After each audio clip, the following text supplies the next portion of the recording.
Well, good Monday morning, everybody, and it is a little bit of a dreary Monday morning, a little bit of trying to spit a little bit of rain out there, and we could use the moisture though.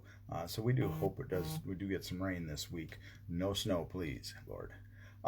So this Monday morning, we are going to pick up where we left off on Saturday, and I do apologize for a little bit of a rushed session on Saturday. But this morning, we're going to continue on in chapter 10 in Luke's Gospel. We're going to be looking at verses 29 to 37 this morning. And this jumps into the story of the Good Samaritan. And as I stated on Saturday, in my opinion, this is probably one of two really essential parables. Good morning, Herb.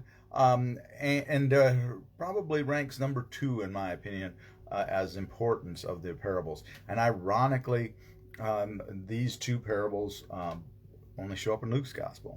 One of the reasons why I really like Luke's Gospel, these are two of the reasons, I guess I should say, to be fair, of why I really enjoy Luke's Gospel a great deal. So, let's talk about the Good Samaritan, shall we? Chapter 10, 29 to 37. And I'm reading this from the NRSV. And remember that just prior to that,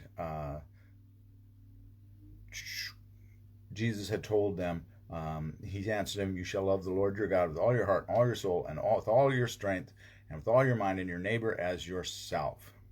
All right, that was where we left off. Now let's jump into it here. And this is the attorney, the lawyer, not an attorney like we talk about lawyers today, but more of a student of the law, a scholar of the law, I guess I should say. So 29 to 37, chapter 10. But wanting to justify himself, he asked Jesus, "And who is my neighbor?"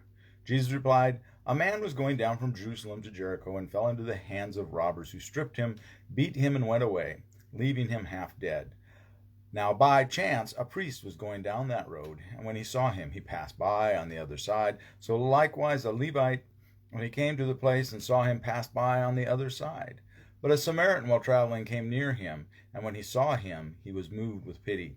He went to him and bandaged his wounds, having poured oil and wine on them. Then he put him on his own animal, brought him to an inn, and took care of him. The next day he took out 2 denarii, gave them to the innkeeper, and said, 'Take care of him, and when I come back I will repay you whatever more you spend.' Which of the 3 do you think was a neighbor to the man who fell into the hands of the robbers?" He said, "The one who showed him mercy." Jesus said to him, "Go and do likewise." Okay. And I have heard people in commentary say that, that this is not an example of what we're supposed to be like. Well, it is actually, because that last thing there, we're supposed to emulate the Good Samaritan. It is, Jesus is cast in the role, I believe, of the Good Samaritan, but he tells us to go and do likewise, right? So, but back up a little bit. Remember just a little bit ago with the Samaritans wouldn't let Jesus pass through. They were turned away from the Samaritan villages on their way to Jerusalem. Now Samaria is north of Jerusalem, and that is the area that was called Samaria. And the Samaritans are an interesting group. They were Jewish up until the first exile, of the Assyrian exile. And what happened in ancient times so often, and I've told you the story before, the conquerors would grab parts of the populace and ship them off somewhere else, and bring other areas that they'd conquered, grab people or people from their own home territory to colonize. They would bring people from their home territory, and they would scatter people around. And part of that was to try to control uprisings. You don't have too many of any one group there, and you have groups that don't speak the same language, don't have the same culture, so they're not unified. We have a problem with unity today in the U.S., and that was what was going on. So the idea was that it made it easier to control those folks by the power that be, the overarching power, easier to control them because nobody had a significant populace to have an uprising. Okay, And what happened was that some of the Samaritans were left when Judea was conquered, in that conquering, and when the others came back, they discovered that according to the people that came back, who the Jewish, remember, Jews don't try not historically have tried not to intermarry. Okay, you had to convert to marry into the Judaism or to become a Jew. You just didn't marry outside the faith or the culture, the race, and so they looked at the Samaritans as basically half-breeds and betrayers because they didn't stay pure. Now the Samaritans, I think, believed that they did, but you have one side saying one thing, one side saying another. Seems somewhat familiar, doesn't it? So you have that going on, and so among the Jews there was nothing and no one more reviled than the Samaritans. Okay, and that was a huge insult to call another Jew a Samaritan. Now in Scripture, some of the leaders called Jesus a Samaritan. Remember that? Well, they were calling him a half-breed, of no consequence. That was a massive, huge insult. So the question that was asked of earlier is, and who is my neighbor? In verse 29, is what the lawyer is saying, that who is my neighbor? That seems like an arbitrary, strange question for us. What's the guy that lives next door to you, down the block from you, right? That's not what's going on here. In Jesus' time, there was a huge, debate about who is your neighbor, because Scripture tells us to love our neighbor as we love ourselves, and all of those things about neighbors. Who's the neighbor? And as I have told you on more than one different occasion, you had two different, basically, schools of thought in Jesus' time. Two major followings within the Pharisees. They're both Pharisees, both rabbis. You had Shammai, who was a very conservative rabbi. And then you had Hillel.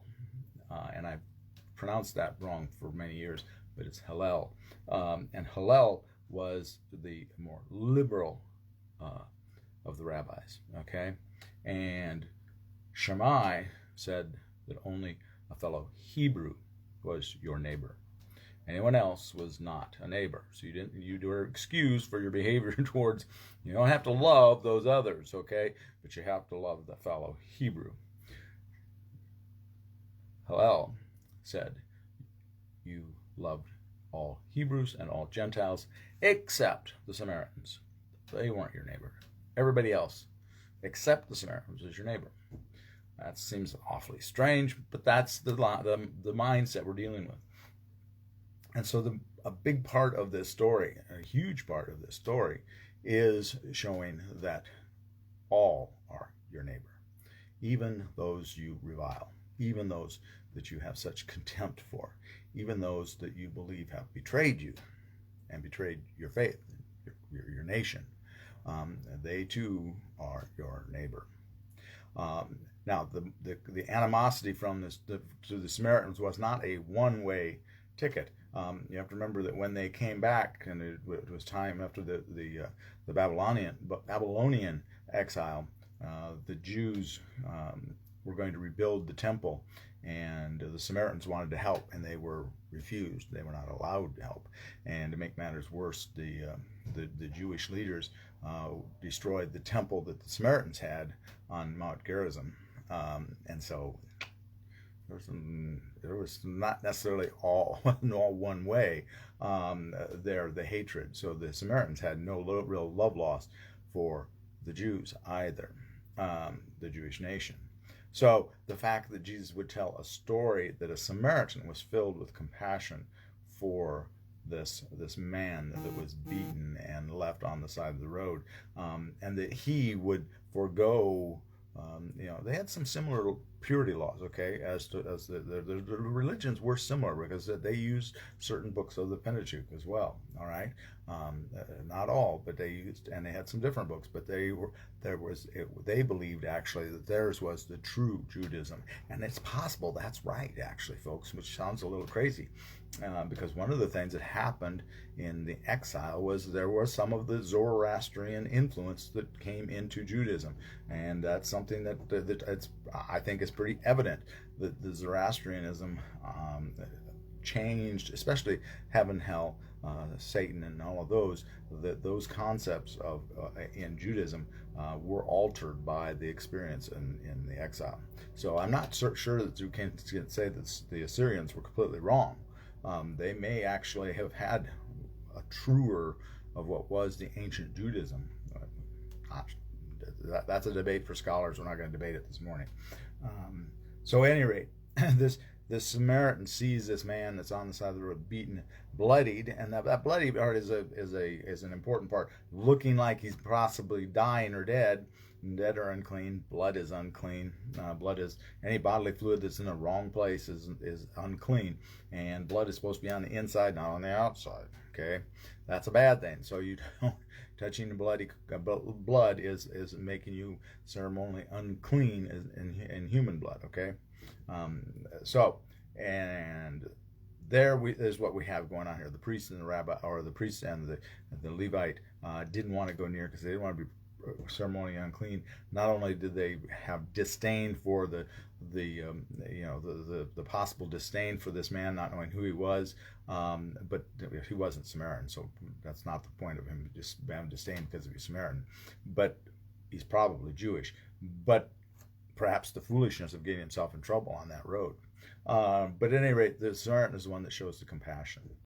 And that's the other thing I didn't mention about that road. That road is the road from Jericho to up to Jerusalem, and that is a very precarious, and it was a dangerous road. And that's actually the road that the 23rd Psalm was written about, a particular passage on that road. One of the things I wished I would have gotten to do when I was in Jerusalem, in Israel rather, was to have gone down that road. Didn't get to do that.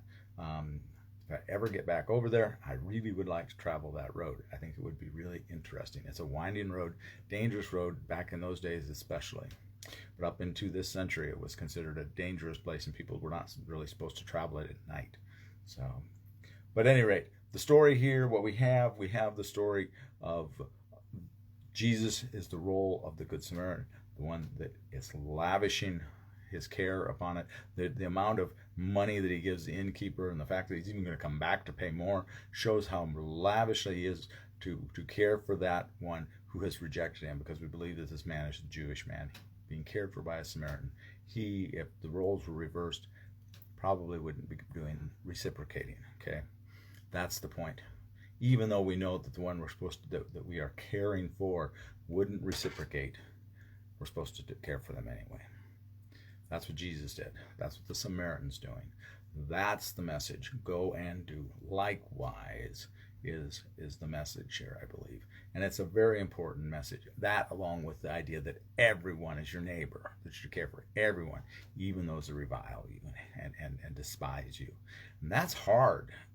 That's really hard. But it's probably a poignant lesson we need today. And no matter what side of this argument we're on about the politics right now, you need to listen to that, because it should speak to both sides. That's not a right-left thing, okay? That is Jesus being totally radical, because remember, Hillel, Shammai, neither one of them were right. The conservative, the liberal, they were both wrong. Jesus says, no, it's this way. And let's try and do likewise, okay? And that was a little bit of a convoluted Monday morning, but hey, it's Monday morning. I was all set to do this on Saturday. Had it all thought out. So with that, I'm going to let you go. And it's going to be a busy week for us here at Woodlawn. We do have soup supper going on this week. So that's on Thursday night. And so if you are wanting some soup, we will deliver, or you can pick it up. Call the church number 464-3200. Okay? And with that, I'm going to let you go. Have a very blessed day. And as always, please be a blessing to someone today. Even that someone that might not like you. And you might not like them either. Talk to you in the morning. Bye-bye.